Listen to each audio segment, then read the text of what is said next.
Here's an important point. Nothing works the first time. When you try something new, it probably won't work. When you try something new several times, it probably won't work. And the turning point in my life came when I would hear good ideas, and I was so eager to be successful in selling. I would run out and try the ideas, and they wouldn't work. I'd try a way of getting an appointment or answering an objection or closing a sale. It wouldn't work. And my natural response, and I think just to be disappointed. And then I realized nothing works, at least the first few times. So I decided I would try a new idea 5 or 10 times before I passed judgment on it. I would not just try it once and quit like most people do, and that changed my whole life.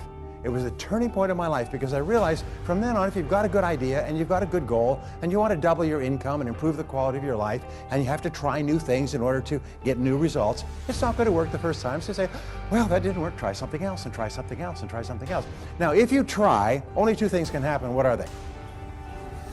Succeed or fail. If you succeed, you do more of it. If you fail, you learn from it, get smarter, and try it again. So you cannot lose by taking action. You can only lose by not taking action. In the main, people don't change. You can change, and you'll find it much easier to change if you're with positive people. Very hard to change with people who don't want you to change, who want you to be the person that you were. But in the main, people don't change. So sooner or later in life, you're often going to have to make some hard choices. In the short term, be the person, as Gandhi said, be the change you want to see in the world. Be the kind of person that you want to see. And if that does not bring people around, then be prepared to go to the next step. Be prepared to walk away.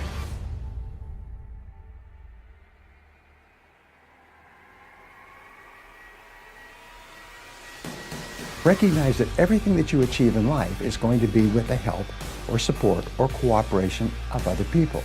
So always think, what is it that other people want and need from me?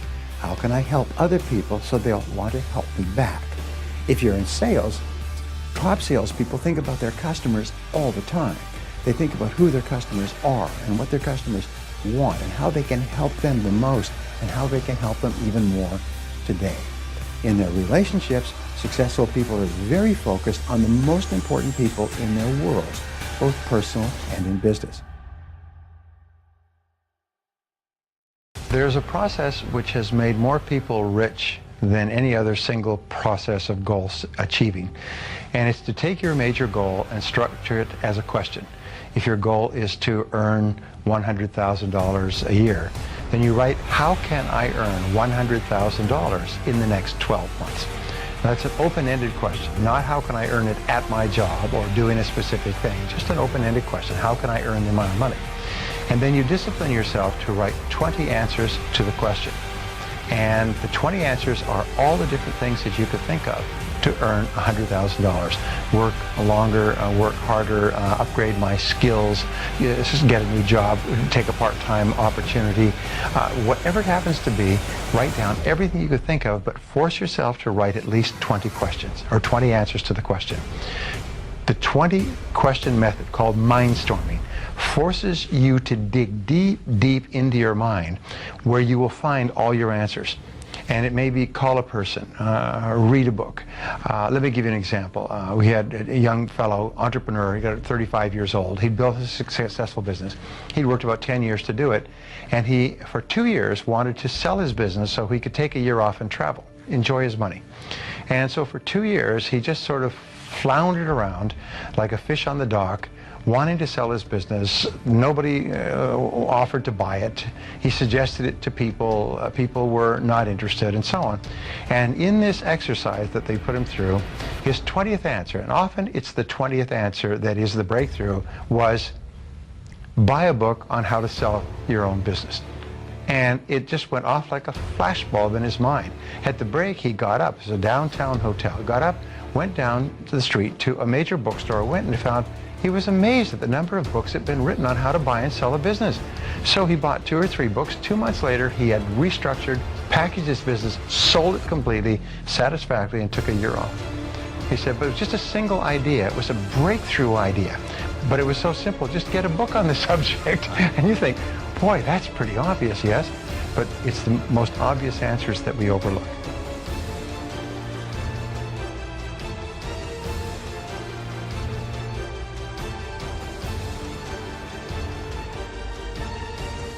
So I don't know if you're 65 and broke and living in your car with pots and pans with no money, but wherever you are, you never give up on your dreams.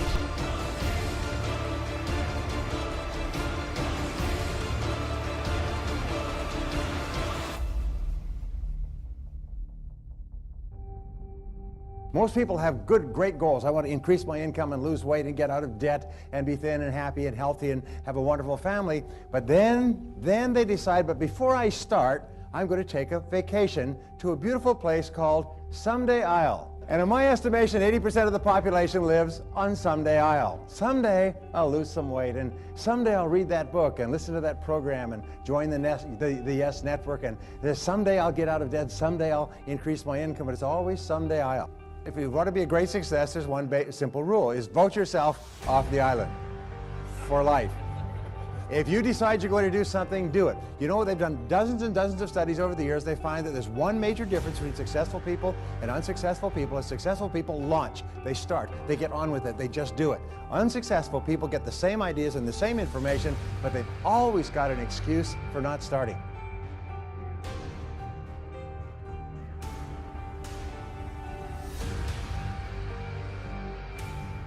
Well, Aristotle said that 95% of everything you do is the result of habit. So the rule is form good habits and make them your masters, rather than allowing bad habits to form. In fact, the other rule says this, is that good habits are hard to form, but easy to live with. Bad habits are easy to form, but hard to live with. Now, one of the turning points in my life and my studies of psychology was the discovery that all habits are learned and can be unlearned. Actually, you don't unlearn a habit. You simply replace a bad habit with a good habit that has more power and impact. And how do you develop a good habit? You develop a habit by repetition. Almost everything you do from the time you get up in the morning is habit. So start to think about yourself. What would be the best habits to have? When I was a young man, I had a revelation that changed my life. I had read articles and sometimes books on time management over the years and made some lists and set some priorities and things like that. And I always felt, however, that my life was the sun and that all the different factors of my life were like planets that orbited around my life. And whether that was physical fitness or socializing or work or time management, they were all planets in orbit. What changed my life was when I realized that time management is the sun and everything that I do is the planets in orbit. Everything we do in life revolves around time because time is life. Time is the substance of our life.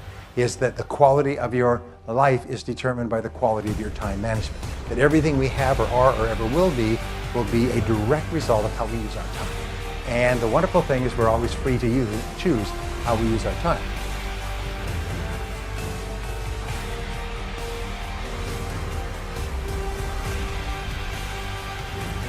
If you want to be successful in starting a business, then you study what people have learned, and everything that people have learned they've written down or shared in seminars or put onto audio programs.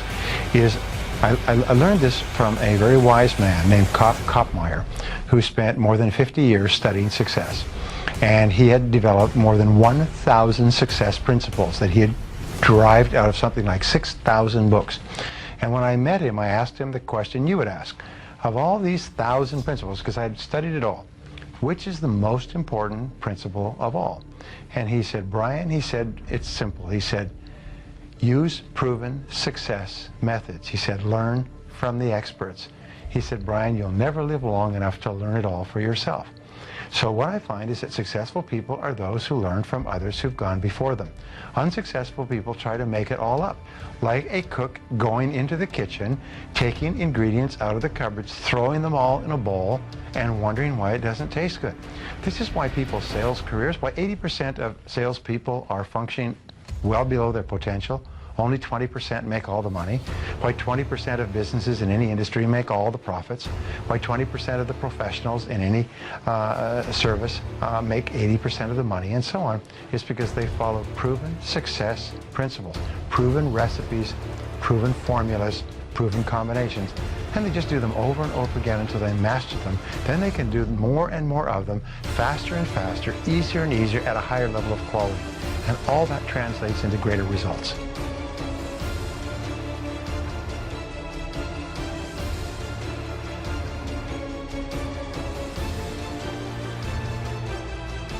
If you could only accomplish one goal in life, which one goal would have the greatest positive impact on your life? Now, for most people, especially when you're maturing in your career, when you're growing up, the biggest goal is money.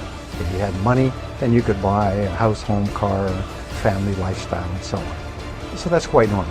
For other people, it may be a health goal. For business owners, maybe a business goal. For people with relationship problems, maybe a relationship goal. But ask yourself, if you could achieve one goal or resolve one problem, and remember, a problem unsolved is merely a goal unachieved, which one would it be?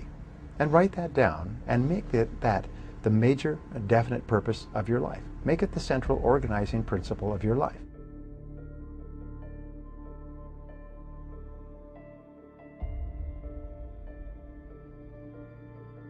A Nobel Prize-winning study of the evolution of civilizations came up with the term responsibility. Is your ability to respond effectively with the ups and downs and negative events of life is the key measure of your ability to be successful and happy in the future. And what you do is you say, whenever you feel negative or unhappy about anything, you say, wait a minute, I'm responsible. I'm responsible for my life. I'm responsible for what happens. I can't change the past, so I'm not going to spend a second worrying about the past. I'm going to become so busy working on my future and my goals that I don't have time to think about the past.